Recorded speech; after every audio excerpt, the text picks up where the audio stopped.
হ্যাঁ, টঙ্গীর ইজতেমায় গেলে নাকি হজের নেকি হয়, ব্যাপারে কিছু বলুন।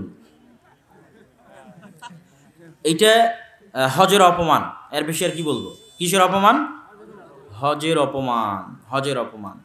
যেখানে হজ হচ্ছে আলিন্নাস লাল্লাযী বিবাক্কা, যে পৃথিবীর সর্বপ্রথম মসজিদ যেটা আল্লাহর ইবাদতের জন্য তৈরি করা হয়েছে সেটা মক্কায়।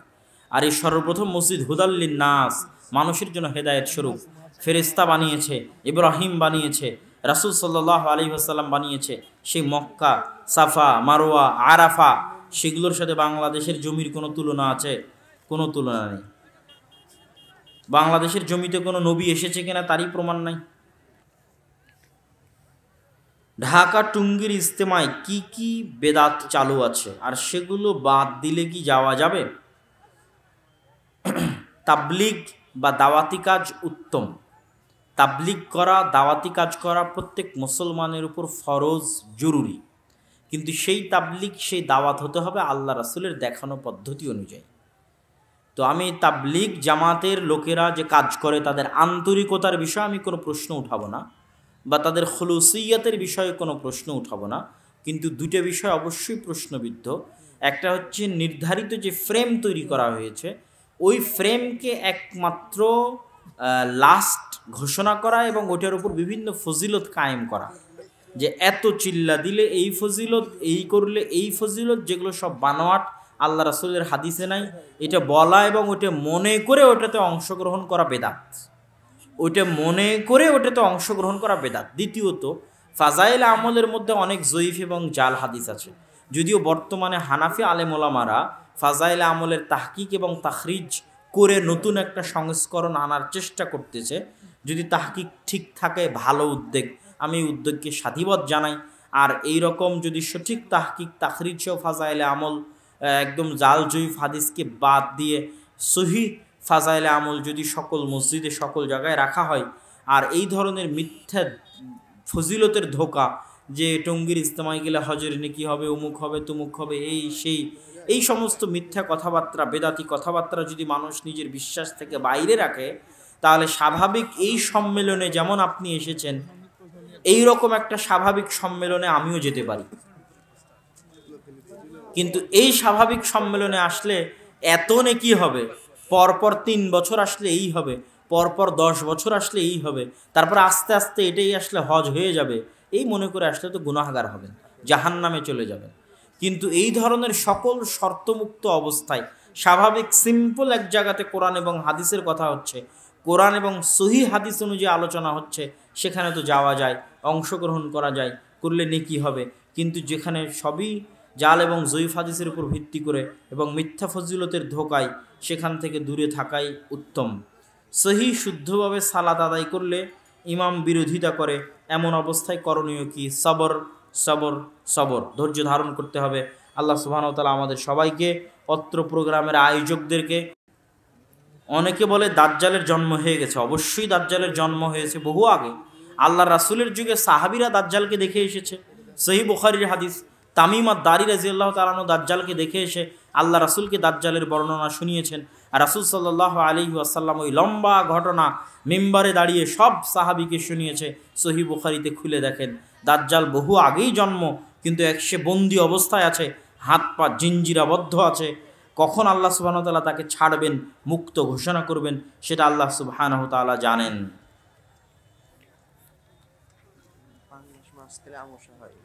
মসজিদের জমি বন্ধক রাখা যাবে কি? বন্ধক রাখা বলতে আমি যেটা বুঝি, যে এই জমি বাবদ এত টাকা নিলাম, এই টাকা যতদিন ফেরত না দিব ততদিন তোমার কাছে জমি থাকবে, এই পদ্ধতি হারাম।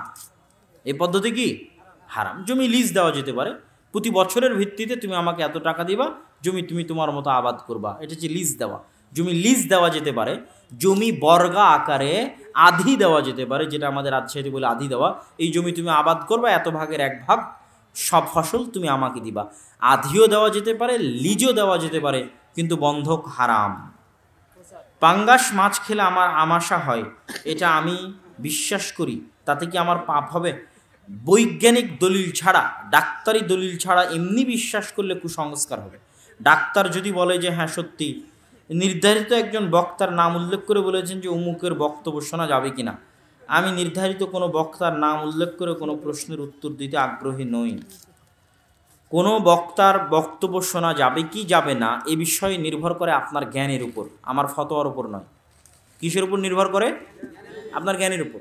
আপনার কাছে যদি এই পরিমাণ জ্ঞান থাকে যে আপনি সত্য মিথ্যার মধ্যে যাচাই করতে পারেন, আপনি সবার বক্তব্য শুনতে পারেন, কোনো সমস্যা নেই। আর আপনার কাছে যদি ওই পরিমাণ জ্ঞান না থাকে, পথভ্রষ্ট হওয়ার আশঙ্কা থাকে, তাহলে আপনি যাকে বিশ্বাস করেন, যাকে কাছ থেকে জানেন, যার জীবনী সম্পর্কে জানেন, যার চাল চরিত্র আচার ব্যবহার সম্পর্কে জানেন, যার নামাজ আমল আখলাক তাকওয়া পরহেজগারিতা সম্পর্কে জানেন, সে যদি একজনও হয় তো শুধু তারই বক্তব্য শুনবেন। অন্যের বক্তব্য শুনে যাকে চেনেন না, জানেন না, জীবনে দেখেননি, তার আমল আখলাক, তার শিক্ষাগত যোগ্যতা জানেন না, তার সাথে উঠা বসা করেননি, চলাফেরা করেননি, তার বক্তব্য শুনে পথভ্রষ্ট হয়ে লাভ নাই। আবার যার চেহারা দেখা যায় না তারটা তো আরও নয়, কেননা যার চেহারা দেখা যায় না, শুধু অডিও শোনা যায়, ওটা শয়তানেরও অডিও হতে পারে এবং শয়তান অডিও দিতে পারে। আল্লাহ রাসূলের যুগে যদি শয়তান মিথ্যা হাদিস বলতে পারে, তা আমার যুগে ইউটিউব, ফেসবুক, টুইটারে ফেক অ্যাকাউন্ট বানিয়ে শয়তান মিথ্যা হাদিস দিতে পারে, মিথ্যা পোস্ট দিতে পারে, মিথ্যা অডিও দিতে পারে। জুমার দিন ইমাম খুতবা দেওয়ার সময় মুসল্লিরা মসজিদে প্রবেশ করে ইমামের সামনে সালাত শুরু করে দেয়। ইমাম খুতবা দেওয়ার সময় সালাত আদায় করা যাবে কি? যদি তাহিয়াতুল মসজিদ হয়, তথা মসজিদের যে 2 রাকাত সালাত আদায় না করে মসজিদে বসা যায় না, যদি ওই 2 রাকাত সালাত হয়, তাহলে ইমাম খুতবা দিলেও খুতবা দেওয়া অবস্থাতেই তাহিয়াতুল মসজিদ আদায় করে মসজিদে বসতে হবে। আর এর বাইরে অন্য কোনো সালাত খুতবা চলা অবস্থায় আদায় করা উচিত নয়, ঠিক নয়, জায়েজ নয়, না জায়েজ। কেননা খুতবা শোনাও একটা ইবাদত, অতএব অন্য সালাত বাদ দিয়ে খুতবা শুনতে হবে। তবে যদি তাহিয়াতুল মসজিদ হয়, তাহলে শুধু তাহিয়াতুল মসজিদে 2 রাকাত সালাত আদায় করে বসে পড়বে। যে ব্যক্তি গলায় তাবিজ আছে, তার গলায় তাবিজ থাকা অবস্থায় তাকে ঝাড়ফুঁক করা যাবে কি? তাবিজ শিরক, আর শিরকের সাথে মুসলমানের সম্পর্ক রাখা উচিত নয়। শিরকি জিনিস গলায় রেখে আল্লাহর সাহায্য পাওয়া সম্ভব নয়। অতএব আল্লাহর উপর পূর্ণ আস্থা, পূর্ণ বিশ্বাস থাকলে, আল্লাহর কোরআনের উপর পূর্ণ আস্থা, পূর্ণ বিশ্বাস থাকলে, নাস ফালাক ইখলাস আয়াতুল কুরসির উপর পূর্ণ বিশ্বাস থাকলে, নাস ফালাক ইখলাস আয়াতুল কুরসির পাওয়ার, ক্ষমতা, শক্তির উপর পূর্ণ বিশ্বাস যদি থাকে, যে হ্যাঁ নাস ফালাক আয়াতুল কুরসি, ইখলাস, সূরা ফাতিহা, সূরা বাকারার শেষ 2 আয়াত পৃথিবীর সকল জাদু টোনা, বদনজর, জিন, শয়তান সব কিছুকে ধূলিসাৎ করে দিতে পারে একদিন আগে একদিন পরে, এই যদি শক্ত মজবুত বিশ্বাস থাকে, তাহলে তাবিজ খুলেই ঝাড়ফুঁক করতে হবে। আর যদি বিশ্বাস না থাকে, তাহলে ঝাড়ফুঁক করলেই কি আর না করলেই কি, তাবিজ সহ মরে গিয়ে জাহান্নামে যখন যাবে তখন সে বুঝতে পারবে যে তার আসল অবস্থাটা কোথায়। উস্তাদ, আমি জানি মৃত ব্যক্তির উদ্দেশ্যে দাওয়াত খাওয়ানো হারাম, কিন্তু আমাকে আমার শিক্ষকেরা আমাকে জোর করে পাঠায়। লা তাআতা লি মাখলুকিন ফি মাসিয়াতিল খালিক, সৃষ্টিকর্তার লঙ্ঘনে সৃষ্টি জীবের কোনো আদেশ মানা যাবে না। তো তোমার টিচার সৃষ্টি জীব, আর মৃত ব্যক্তির বাড়িতে গিয়ে খাওয়া বা কোনো অনুষ্ঠানে অংশগ্রহণ করা বেদাত, আর বেদাতে অংশগ্রহণ করা যাবে না, এটা সৃষ্টিকর্তার আদেশ। আর তোমার টিচার হচ্ছে সৃষ্টিজীব, তো সৃষ্টিকর্তার আদেশকে লঙ্ঘন করে সৃষ্টিজীবের আনুগত্য চলে না। শায়েখ ইশার সালাতে কেউ যদি শেষের 1 রাকাত সালাত পায়, পরে বাকি সালাত একাকি পড়ার সময় সূরা ফাতিহার পর কি সূরা মিলাতে হবে? প্রয়োজন নেই মিলানোর। এগুলো কি একই প্রশ্ন না আলাদা প্রশ্ন? জামাত হয়ে যাওয়ার পর দ্বিতীয় জামাত একই জায়গায় পড়া উচিত নয়, একটু ভিন্ন জায়গায় দ্বিতীয় জামাত কায়েম করতে হবে। খুব ভালো হয় যদি মসজিদের ওই মূল এরিয়ার বাইরে দ্বিতীয় জামাত কায়েম করা হয়, বারান্দায় দ্বিতীয় জামাত কায়েম করা হয়, যাতে প্রথম জামাতের গুরুত্ব বহাল থাকে। কেননা প্রথম জামাতটাই আসল জামাত, প্রকৃত জামাত এক মসজিদের ক্ষেত্রে। আর বাকি জামাতগুলো প্রকৃত আসল জামাত নয়, জামাত আদায় করা হচ্ছে তাই জামাত। সেই ক্ষেত্রে প্রথম জামাতের গুরুত্ব রক্ষার্থে ওই জায়গায় আদায় না করে একটু পিছনে, একটু দূরে, একটু ডানে, একটু বামে, খুব ভালো হয় বারান্দায় গিয়ে আদায় করলে। আমাদের গ্রামে পুরুষ লোক হুজুর মাকে কোরআন শিক্ষা দিচ্ছে অনেক বেশি আওয়াজ করে, এটা কতটুকু ভালো? সবচেয়ে উত্তম হচ্ছে মহিলা মানুষকে শিক্ষা দিবে। যদি মহিলা মানুষ কোনো মতে নাই পাওয়া যায়, সেক্ষেত্রে পুরুষ মানুষ সম্পূর্ণ পর্দার আড়াল থেকে কোরআন শিক্ষা দিতে পারে। শায়েখ, আমি কোনো এক ওয়াক্ত ফরজ সালাতে 1 বা 2 রাকাত পাইনি, বাকি সালাত পড়ার জন্য কখন দাঁড়াবো? কোনো এক ওয়াক্ত ফরজ সালাতে জামাতের সাথে ছিল না, জামাতবিহীন ছিল, বুঝতে পারিনি। যদি জামাতবিহীন একাকী হয়, সময় পার হয়ে গেছে, না এটা তো জামাতি, মা বোনদের অবস্থা কি হবে? মা বোনদেরকে আজকে বস্তুবাদী সমাজ প্রোডাক্ট বানিয়েছে। কিভাবে? আজকে যত মা এবং বোন এই প্যান্ডেলে উপস্থিত হয়েছে, আপনি বাহ্যিকভাবে তাদের গায়ে বোরখা দেখছেন, বাহ্যিকভাবে তাদের মাথায় হিজাব দেখছেন, কিন্তু আল্লাহর কসম করে আপনাকে বলছি, আজকে মানুষের বাড়িতে বাড়িতে ঘরে ঘরে এমন ফিতনা প্রবেশ করেছে, এই ফিতনার নাম হচ্ছে মোবাইল।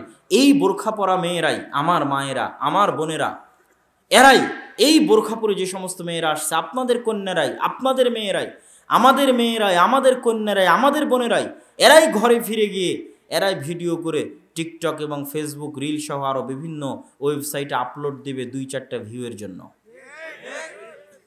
এবং তারা যে নিজেদেরকে প্রোডাক্ট বানিয়েছে, পণ্য, বাজারে বিক্রিযোগ্য পণ্য, বাজারে বিক্রিযোগ্য পণ্য, তার একটা জ্বলন্ত উদাহরণ হচ্ছে ফেসবুকের রিল আর এই টিকটক। এই টিকটক ভিডিওতে একটা মেয়ে যদি দেখে আর একটা মেয়ের তার চেয়ে বেশি ভিউ, 10,000, 5,000, 1 লাখ ভিউ, তাহলে আর একটা মেয়ে 2টা ভিউয়ের জন্য, 2টা লাইকের জন্য কাপড় খুলতে খুলতে উলঙ্গ পর্যন্ত হয়ে যাবে। আমাদেরই মা এবং আমাদেরই বোনেরা। তাহলে সে নিজেকে কত নিচে নামিয়েছে যে তার দাম 2টা লাইক, তার দাম 2টা ভিউ, বাস এই পর্যন্তই তার শরীরের দাম। এই 2টা লাইকের জন্য, ভিউয়ের জন্য সে তার শরীরকে বাজারে নিলামে বিক্রি করতে রাজি আছে। নাউজুবিল্লাহ। তাহলে কোথায় নেমে গেছে আমাদের বস্তুবাদী সমাজ ব্যবস্থা? আমাদের মা এবং বোনদেরকে কোন লেভেলের বাজারে বিক্রিযোগ্য পণ্য বানিয়েছে। আর ইসলামী সমাজ ব্যবস্থায় তার বিপরীতে কি হতে পারে সেটা আমি বলবো, যে মা এবং বোনদের অবস্থানটা কত উন্নত এবং কত সম্মানের সেটা বলবো। কিন্তু আগে বস্তুবাদী সমাজ ব্যবস্থায় কি অবস্থা হয়ে আছে দেখেন। আজকে বিমানে উঠলে যে সমস্ত বিমানবালাদের দেখা যায়, ওই কাজ কি একজন পুরুষ করতে পারে না? পারে। তাহলে ওখানে মহিলা কেন? সে তার যোগ্যতা বিক্রি করে সেখানে বেতন নিচ্ছে না, সে তার চেহারা বিক্রি করে বেতন নিচ্ছে। টিভিতে যখনই আপনি কোনো অ্যাড খুলবেন, সেই অ্যাডগুলো, যে পণ্যের অ্যাড দেওয়া হয়, ওগুলো কি ছেলেরা ব্যবহার করে না? চানাচুর, বিস্কুট, চা কি ছেলে মানুষ খায় না, শুধু কি মেয়ে মানুষ খায়? তাহলে টিভিতে যত অ্যাড আছে, অ্যাডভার্টাইজ আছে, সব অ্যাডভার্টাইজমেন্টে শুধু মহিলা কী জন্য আসে? এটা সে তার যোগ্যতা বিক্রি করছে না, এটা সে তার চেহারা বিক্রি করে টাকা ইনকাম করছে।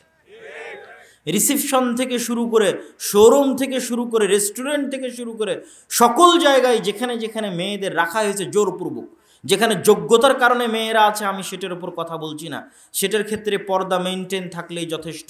একটা মেয়ে যদি একটা এই গার্লস স্কুলের টিচার হয়, সে তার যোগ্যতা বিক্রি করে যদি বেতন ইনকাম করে এবং তার পরিবার এবং তার স্বামীতে যদি কোনো ক্ষতি না হয়, তার পর্দায় যদি কোনো ক্ষতি না হয়, সেটা তার ব্যাপার।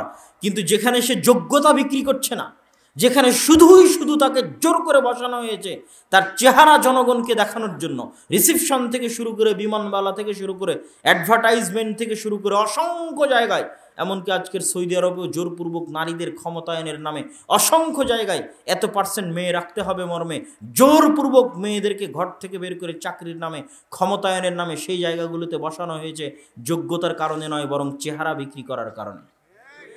অথচ আদম সন্তানের এই শরীরের দাম কত আপনি জানেন? আদম সন্তানের এই শরীর আল্লাহ সুবহানাহু ওয়া তাআলা নিজে হাতে বানিয়েছে।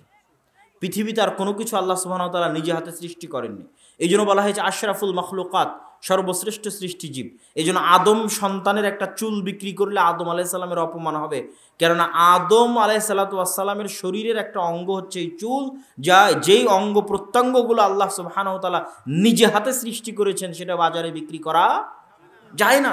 ওটা বাজারে বিক্রি করলে আদম আলাইহিস সালামের অপমান হয়, ওটা বাজারে বিক্রি করলে হাওয়া আলাইহিস সালামের অপমান হয়। আপনি কিডনি, রক্ত বাজারে বিক্রি করতে পারবেন না, চুল বাজারে বিক্রি করতে পারবেন না, অপমান। আদম আলাইহিস সালামের অপমান, হাওয়া আলাইহিস সালামের অপমান।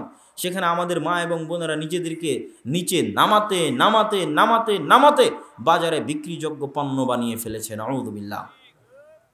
তার বিপরীতে ইসলামী সমাজে মা এবং বোনদের অবস্থান কোথায়?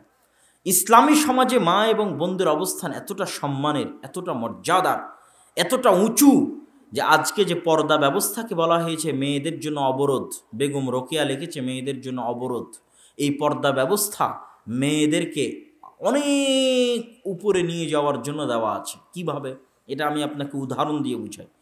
আগের যুগের উদাহরণ তো দিব, আজকের যুগের উদাহরণ দিয়ে আমি আপনাকে বোঝানোর চেষ্টা করি। দেখেন, আদম এবং হাওয়া আলাইহিস সালাতু ওয়াস সালাম যখন জান্নাতের নিষিদ্ধ গাছের নিকটে গেলেন, তখন শাস্তিস্বরূপ তাদের গা থেকে জামা খুলে পড়ে গেল। তাহলে গা থেকে জামা খুলে পড়ে যাওয়া স্বাধীনতা না শাস্তি? স্বাধীনতা না শাস্তি? আজকেও আপনাদের গ্রামের 5 জন 10 জনকে আপনারা অপমান করতে চাইলে যদি উলঙ্গ করে অপমান করেন, সবাই বুঝবে তারা অপমান করা হলো, ওই মানুষটাও বুঝবে যে আমাকে উলঙ্গ করলো, আমি অপমানিত হলাম। তাহলে উলঙ্গ হওয়া এবং উলঙ্গ করা এটা শাস্তি না স্বাধীনতা? শাস্তি। তাহলে শাস্তি কখন কখন আমাদের মা এবং বোনদের স্বাধীনতা হয়ে গেছে, নাউজুবিল্লাহ।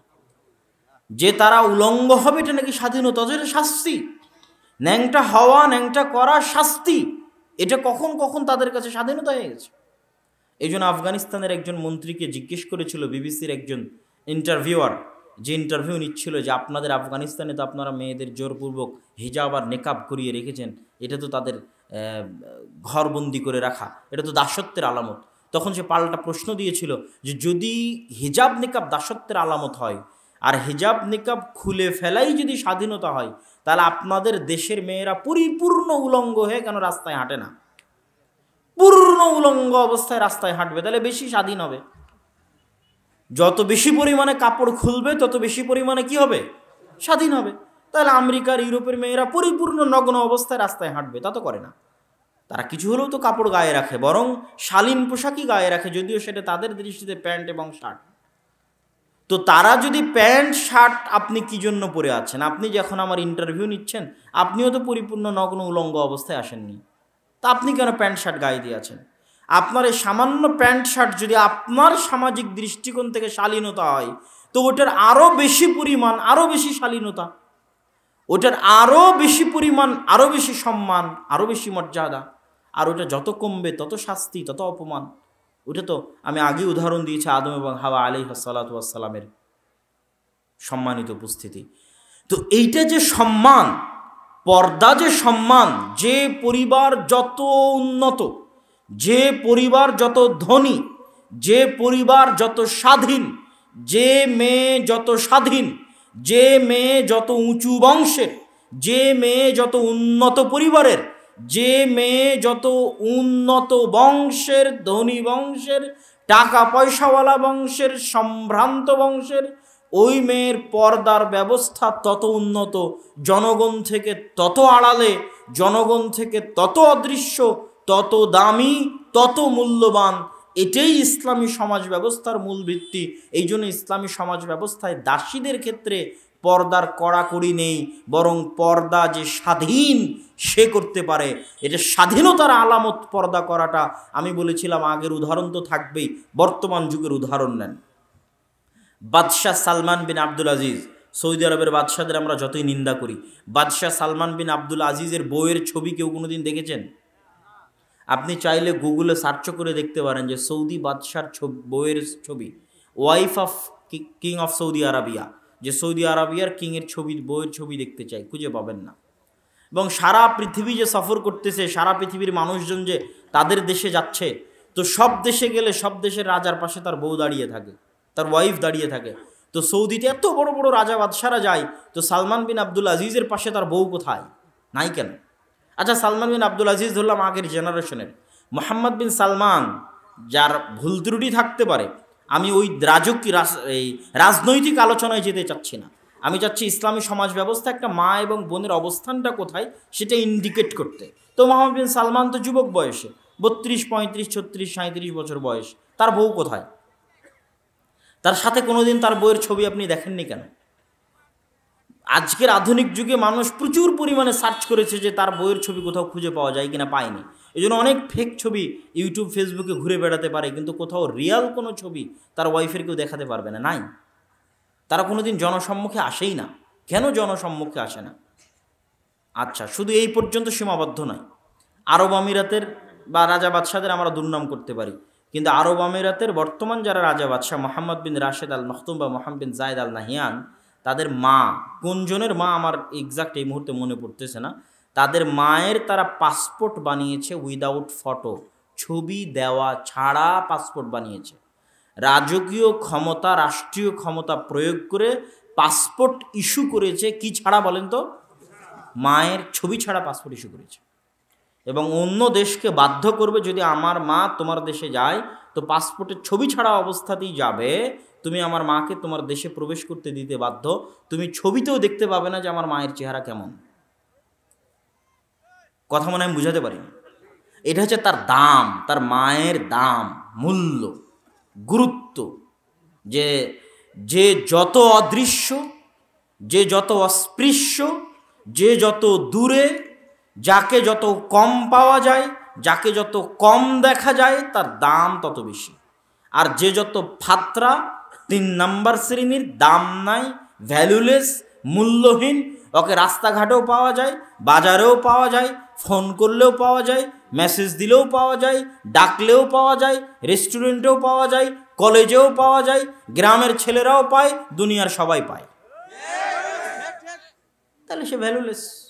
আপনি প্রধানমন্ত্রীর সাথে যোগাযোগ করতে চান, পারেন কিনা? কল দেন, রিসিভ করে কিনা? কথা হয় কিনা? প্রোটোকল কেন? উনি অনেক দামি, অনেক উপরে, ওনাকে আপনি অত সহজে পাবেন না। তো ইসলামী সমাজ ব্যবস্থা একটা মা এবং একটা বোনের অবস্থান অনেক উপরে, অনেক দামি, অনেক মহান, যেটা মানুষ তথা বস্তুবাদী সমাজ ব্যবস্থায় কল্পনা করা যায় না। এই জন্য আমি বলেছি আপনাদের অঞ্চলে বক্তব্য দিতে এসে, নীলফামারীতে এবং আপনাদের এই অঞ্চলের অবস্থা আমি জানি না, আমার যতদূর জানা যে গোটা রংপুর বিভাগের একই অবস্থা, সেটা হচ্ছে আপনাদের এই অঞ্চলগুলোতে মা এবং বোনেরা, যুবতী মা এবং বোনেরা সাইকেল চালিয়ে স্কুল কলেজে যায়। এবং আপনাদের এই অঞ্চলে, যেটা আমি রাজশাহীর অঞ্চলে নাই, রাজশাহী অঞ্চলে সাঁওতাল এবং আদিবাসীদের মেয়েরা এই মাঠে গিয়ে ধান লাগাতে পারে, তারপরে মাথায় ডালি নিয়ে ইট খোলা বহন করতে পারে। কিন্তু আপনাদের রংপুর বিভাগীয় অঞ্চলে আমি দেখেছি যে মুসলমানের মা এবং বোনেরা মাঠে গিয়ে ধান লাগায়, মুসলমানের মা এবং বোনেরা মাথায় মাটির ডালি নিয়ে এক জায়গা থেকে আর এক জায়গায় বহন করতেছে। এটা ইসলামী সমাজ ব্যবস্থা একজন মা এবং একজন বোনের অপমান। এবং যারা তাদেরকে বিবাহ করেছে, এদের বিবাহ করা হারাম হয়েছে, এদের বিবাহ করা কি হয়নি? জায়েজ হয়নি। এরা কেউ পুরুষ নয়, সবাই কাপুরুষ। যদি পুরুষ হয়, চুল পরিমাণ যদি রক্ত থাকে, তাহলে কল্পনা করেন যে ওর মায়ের ছবি পর্যন্ত আর একজনকে দেখতে দিবে না। এর নাম হচ্ছে পৌরুষত্ব। ওর স্ত্রীকে আর একজনকে পর্যন্ত দেখতে দিবে না। এটা অ্যারাবিয়ানদের কালচারাল পৌরুষত্ব। এটাই ইসলামে দেখানো হয়েছে এবং শেখানো হয়েছে। এবং এটা যে যে অঞ্চলে বসবাস করে, যে যে প্রাণীর সাথে উঠা বসা করে, তার সাথে সম্পৃক্ত থাকে। যেহেতু আজ থেকে 20-30 বছর আগে আরবের মানুষরা আজকের মতো এত বিরিয়ানি, ব্রয়লার মুরগি এগুলো এত খাবার দাবার ছিল না। তাদের আদি খাবার ছিল উটের গোস্ত, খেজুর, গাহওয়া। ওই আদি খাবারে যারা অভ্যস্ত ছিল, তাদের মধ্যে ওই পৌরুষত্ব এখনও আছে। আর বিকৃত অবস্থা এখন যারা আরসি, পেপসি, কোকাকোলা খাচ্ছে এই যুবক সমাজ, এদেরও ওই খাবারের কারণে তাদের সে পৌরুষত্ব কমে যাচ্ছে। এটা আমি অ্যারাবিয়ান কান্ট্রির কথা বলতেছি। সেই আগের পৌরুষত্ব তাদের মধ্যে, আগের জাজবার তাদের মধ্যে নেই। তো পৃথিবীর সবচেয়ে আত্মমর্যাদা সম্পূর্ণ প্রাণী হচ্ছে উট।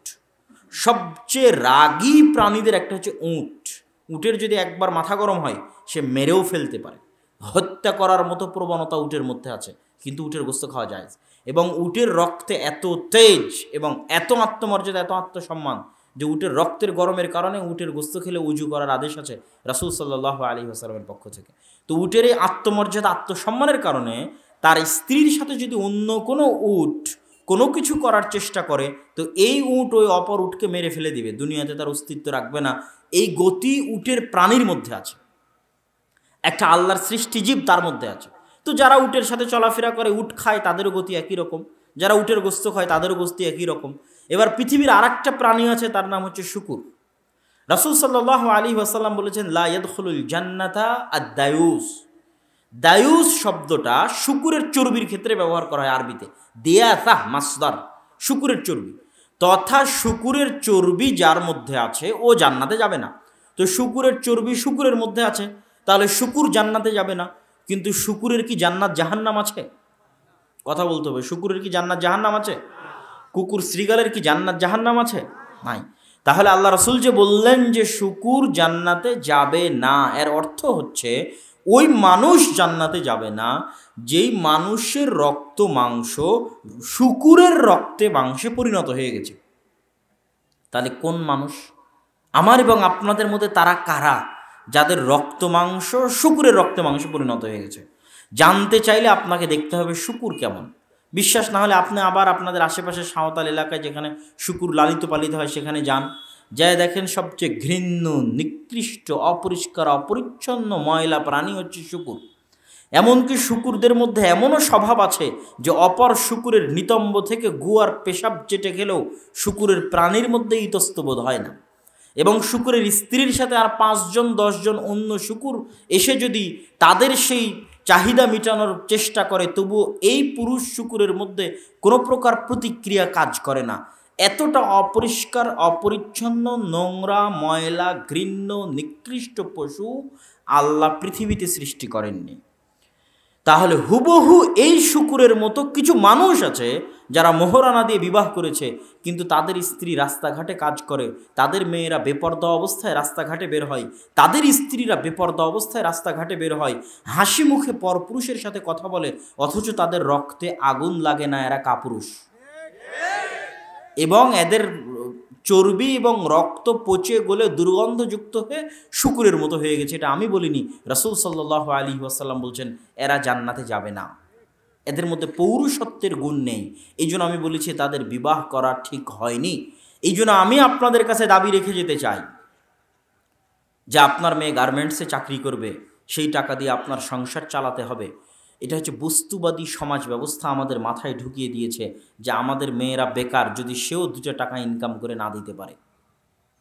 এটা বস্তুবাদী সমাজ ব্যবস্থা আমাদের মাথায় ঢুকিয়েছে, আমাদের মা এবং বোনদের মাথায় ঢুকিয়েছে যে তাকে ক্যারিয়ার গঠন করতে হবে। তো ক্যারিয়ার গঠন করাটা তার স্বাধীনতা। কিভাবে?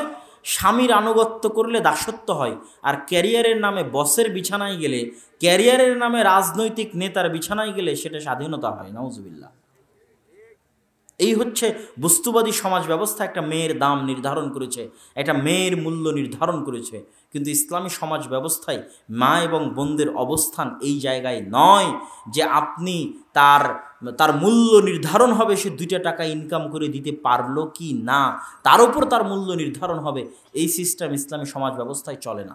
ইসলামী সমাজে যেটা বোঝানো হয়েছে, যেটা বলা হয়েছে, সেটা হচ্ছে আমাদের মা এবং বোনেরা যা শিখছে 9, 10, 11, 12, বিশ্ববিদ্যালয়, স্কুল, কলেজ, মাস্টার ডিগ্রি, ডাক্তারি, এমনকি যদি মেট্রো রেল চালানো শিখে, কেউ একজন মেট্রো রেল চালানো শিখেছে, তার নিউজ হয়েছে, কেউ যদি মঙ্গল গ্রহে যাওয়া শিখে, পারমাণবিক বম বানানো শিখে, তো আমাদের মা এবং বোনেরা যেখানে যা শিখছে তাদের ওই প্রত্যেক শিক্ষার চাইতে বেশি কঠিন শিক্ষা হচ্ছে গার্মেন্টসের সেলাই মেশিন চালানোর চাইতে বেশি কঠিন, পিএইচডি ডিগ্রি অর্জনের চাইতে বেশি কঠিন, অনার্স মাস্টার্সের চাইতে বেশি কঠিন, একটা চাকরি করার চাইতে বেশি কঠিন, পারমাণবিক বম বানানোর চাইতে বেশি কঠিন, একটা মেয়ের ডাক্তার হওয়ার চাইতে বেশি কঠিন একটা ছোট্ট বাচ্চাকে সৎ মানুষ রূপে গড়ে তোলা। এটা অত সহজ কাজ নয়, এটা অনেক কঠিন কাজ। আর এই পুরো কঠিন কাজটা আল্লাহ একজন মা এবং বোনের দায়িত্ব দিয়েছেন। সুতরাং এটা তার আসল ক্যারিয়ার, এটা তার আসল দায়িত্ব, এটা তার আসল চাকরি। এইটাতে সে যদি দায়িত্বহীনতার পরিচয় দেয় আর পৃথিবীর সকল দায়িত্ব পালন করে, তাহলে পৃথিবী ধ্বংস হতে আর বেশি দিন নিবে না। আপনি যদি মনে করেন যে মা এবং বোনদের চাকরি বাকরি করে টাকা ইনকাম করাই সমাজের উন্নয়ন, দেশের উন্নয়ন, নারীর ক্ষমতায়ন, নারীর সাক্ষরতার হার, নারীর চাকরির হার যদি মনে করেন যে দেশের উন্নয়নের মাত্রা নির্ধারণ করবে, তাহলে আজকে আমি আপনাকে একটা বাক্য বলে দিয়ে যাই যে সারা বাংলাদেশের সকল মা এবং বোনকে যদি সরকারি চাকরি দিয়ে দেওয়া হয় এবং সরকারি চাকরি দিয়ে সবাই যদি টাকা পয়সা ইনকাম করে, তো ওই সকল মা এবং বোন এই গোটা দেশ এবং জাতির যা উপকার করতে পারবে একজন আল্লাহওয়ালা, পরহেজগার, সতী, তাকওয়াবান, পর্দাশীলা মা যদি ঘরে বসে একটা সৎ সন্তান মানুষ করতে পারে, একটা সালাহুদ্দিন আইয়ুবি, একটা মোহাম্মদ বিন কাসেম, একটা তারিক বিন জিয়াদ, একটা ইমাম বুখারি, একটা ইখতিয়ারউদ্দিন মোহাম্মদ বিন বখতিয়ার খিলজি জাতিকে উপহার দিতে পারে, তাহলে সারা বাংলাদেশের সব মা এবং বোন রাস্তাঘাটে কাজ করে, চাকরি বাকরি করে, টাকা পয়সা ইনকাম করে দেশ ও জাতির যা উপকার করতে পারবে, এই একজন আল্লাহওয়ালা পরহেজগার পর্দাশীনা মা ঘরে বসে একজন সালাহুদ্দিন আইয়ুবী, একজন ওমর ইবনুল খাত্তাব, একজন তারিক বিন জিয়াদ, একজন ইমাম বুখারী দেশ এবং জাতিকে দিয়ে তার চেয়ে বেশি উপকার করতে পারবে।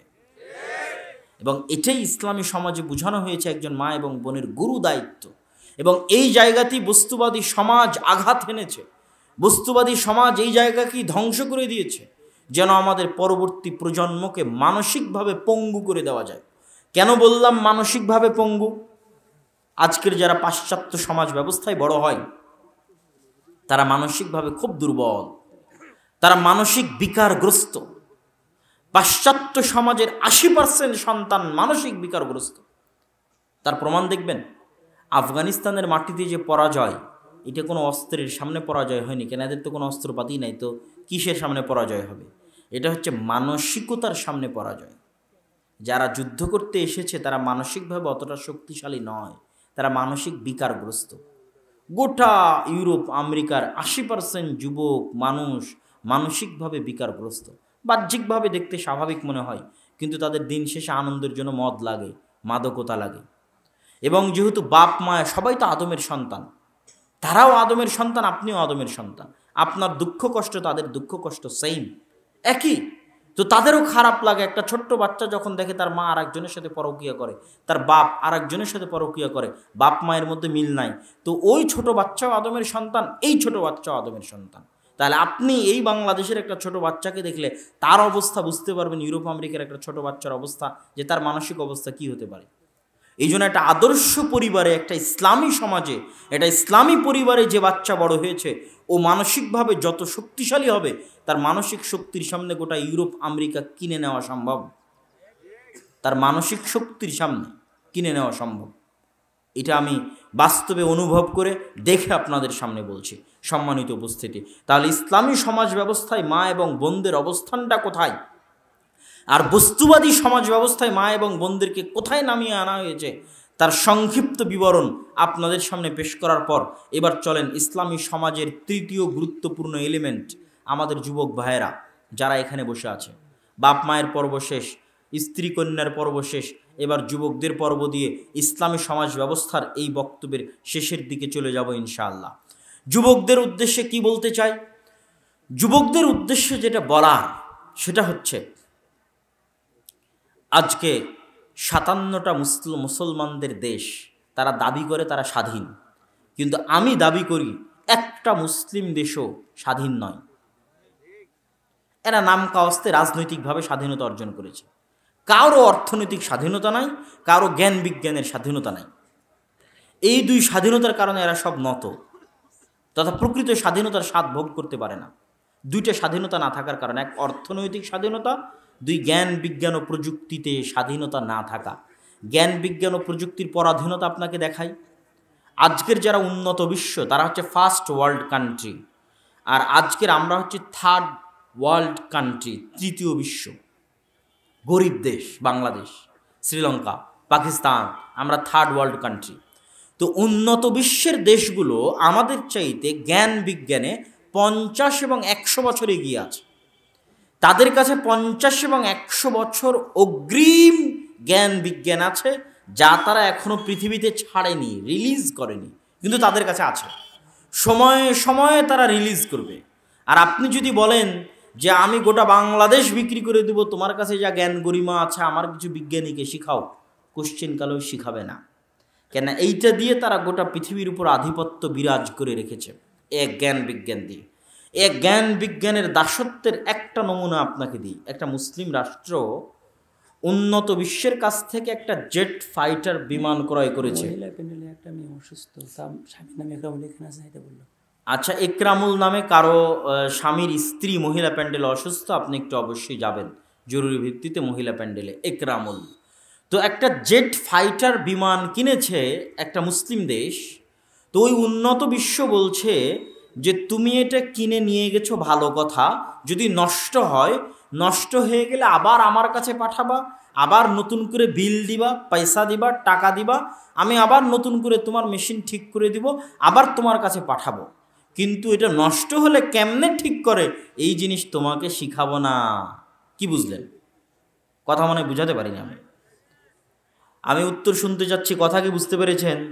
এই মাইক আপনার কাছে বিক্রি করেছি, বিক্রি করার পর বলেছি মাইক যদি নষ্ট হয় কেমনে ঠিক করতে হয় তা শিখাবো না, আবার আমার কাছে আসিও, আবার নতুন করে টাকা দিও, আমি আবার মাইক ঠিক করে তোমাকে দিয়ে দেবো। তো তোমার কাছে যুদ্ধ বিমান বিক্রি করলাম, কেমনে ঠিক করতে হয় জানাবো না, নষ্ট হলে আমার কাছে আসবা, আবার টাকা দিবা, টাকা দিয়ে কিনেছো, আবার টাকা দিয়ে ঠিক করে নিয়ে যাবা। এর নাম হচ্ছে জ্ঞান বিজ্ঞানের দাসত্ব। তারা 50-100 বছর এগিয়ে। আর আপনি যে গোলাম দাস, এটা বোঝার জন্য দুটো উপায়। এক, আজকে আপনি প্রধানমন্ত্রী হয়ে যান, দেশের রাষ্ট্রপতি হন, আপনি বুঝবেন যে আপনি গোলাম। এটা অনেকের গায়ে লাগতে পারে কথাটা, কিন্তু আপনি বুঝবেন, আপনি প্রধানমন্ত্রী হলেই পরের দিন বুঝবেন যে আমি গোলাম, এটা গোলাম দেশের গোলাম প্রধানমন্ত্রী হয়েছে। আর একটা উপায় কি বুঝার, আর একটা উপায় হচ্ছে আপনার গলায় যদি বাংলাদেশি পাসপোর্ট ঝুলান, বাংলাদেশি পাসপোর্ট ঝুলিয়ে এই 1,57,000 বর্গ মাইলের বাইরে বেরোবেন। সেটা যদি ইন্ডিয়া হয় তো ইন্ডিয়া, সেটা যদি অন্য কোনো দেশ হয় তো অন্য কোনো দেশ। তখন দেখবেন আপনার দামটা কোথায়, আপনার ভ্যালুটা কোথায়। এই যে হাজারো যুবক বসে আছে, যারা কেউ ঠিক বলছে কেউ ঠিক বলছে না, এরা ওই যে বিশ্বকাপ খেলার সময় যেই সমস্ত দেশের খেলা দেখে লাফালাফি করেছে, চিল্লাচিল্লি করেছে, আবার পিকনিক করেছে, ওই সমস্ত দেশেও যদি এরা বাংলাদেশি পাসপোর্ট ঝুলিয়ে প্রবেশ করতে চায়, তাদেরকে ন্যাংটা করে ইমিগ্রেশনে পরীক্ষা করবে। কেন? ওই বাংলাদেশি এই জন্য, এটা যে ওর দাম। কিন্তু ওই বাংলাদেশে বসে ঠিকই লাফালাফি করেছে, কিন্তু ততক্ষণ বুঝবে না যে ও গোলাম, গোলামের ঘরের গোলাম, যতক্ষণ না ওই বাংলাদেশি পাসপোর্ট গলায় না ঝুলিয়ে এই দেশের বাইরে বের না হয়েছে। কিন্তু ওদেরকে দোষ দিয়ে লাভ নাই, আমি বারবার বলি তাদের দোষ দিয়ে লাভ নাই, দোষ তো এই যুবকদেরই। আমি তো ইউরোপের বিশ্ববিদ্যালয়ে পড়ি, তো ইউরোপের বিশ্ববিদ্যালয়, ইউরোপেরই তো খেলা ফুটবল বিশ্বকাপ।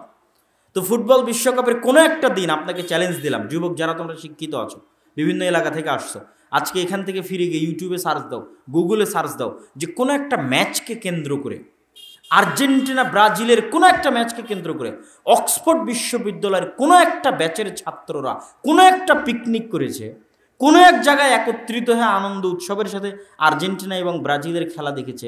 অক্সফোর্ড, ক্যামব্রিজ, হার্ভার্ড, ইউরোপ আমেরিকার কোনো একটা বিশ্ববিদ্যালয়ের কোনো একটা ব্যাচের স্টুডেন্টস একত্রিত হয়ে আনন্দ উল্লাসের সাথে খেলা দেখেছে, এবং একত্রিত হয়ে কোনো এক দলের জয় পরাজয়ের কারণে টাকা পয়সা একত্রিত করে পিকনিক করেছে। এরকম একটা নিউজ আমাকে এনে দেখাও। আর তোমাদের যেই বিশ্ববিদ্যালয় সারা বিশ্বে র্যাঙ্কিংয়ে 1,000-1,500 বিশ্ববিদ্যালয়ের মধ্যে চান্স পায় না, এই বিশ্ববিদ্যালয়ের ছাত্ররা যারা ভবিষ্যতের বিসিএস ডিগ্রি, বিসিএস ক্যাডার হয়ে এরা পুলিশ হবে, আর্মি হবে, র্যাব হবে, এরাই জাতির মেধাবী জাতির A+ গোল্ডেন A+গুলো এখানে জমা হয়েছে।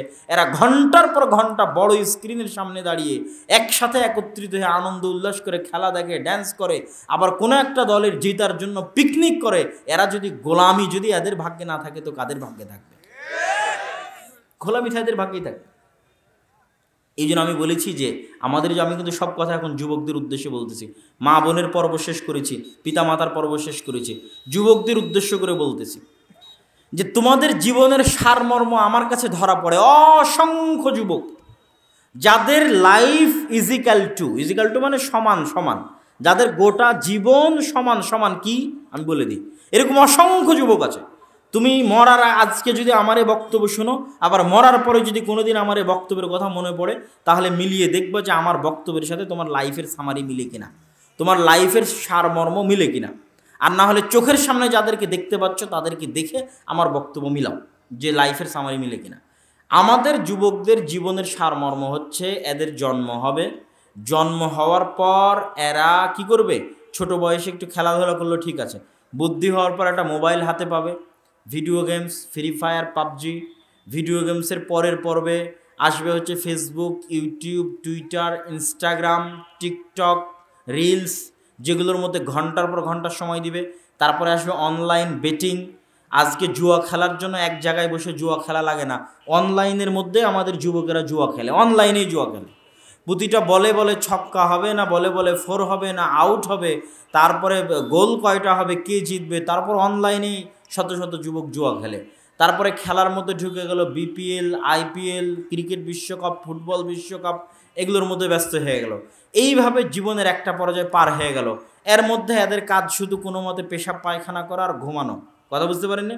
এবার এইভাবে জীবনের একটা পর্যায়ে যখন চলে আসবে, হঠাৎ দেখতে দেখতে দিন পার হয়ে গেছে, বিয়ে শাদী হয়ে গেছে, কি করবে, কাজ নাই। তো কাজ নাই তো কি করবে, একটা ভিসা লাগিয়ে চলে গেছে প্রবাসে গিয়ে টয়লেট পরিষ্কার করে সে টাকা ইনকাম করছে। অথবা আর কি করবে, কাজ নাই চলে গেছে ঢাকাতে গিয়ে কোনো এক জায়গায় দেখা যাচ্ছে পদ্মা সেতুর ইঞ্জিনিয়ারিং করেছে চায়নারা, আর এই আজীবন খেলা দেখে সময় নষ্ট করে জুয়া খেলে গেছে ওই পদ্মা ব্রিজে লেবারি করতে। তো লেবারি করতে করতে কখন পাইলের মধ্যে পড়ে গেছে, তো পাইলের মধ্যে ওর বডি রেখেই ঢালাই চালিয়ে দিয়েছে। এটা হলো ওর দাম, লাইফের সামারি। তাহলে আমাদের মূল্যটা কোথায়, আর আমাদের যুবকেরা কোথায় গিয়ে দাঁড়াবে শেষ পর্যায়ে, সেটা আমি আপনাকে বলে দিলাম যে এই যুবকগুলোর শেষটা গিয়ে কোথায় হবে। হয়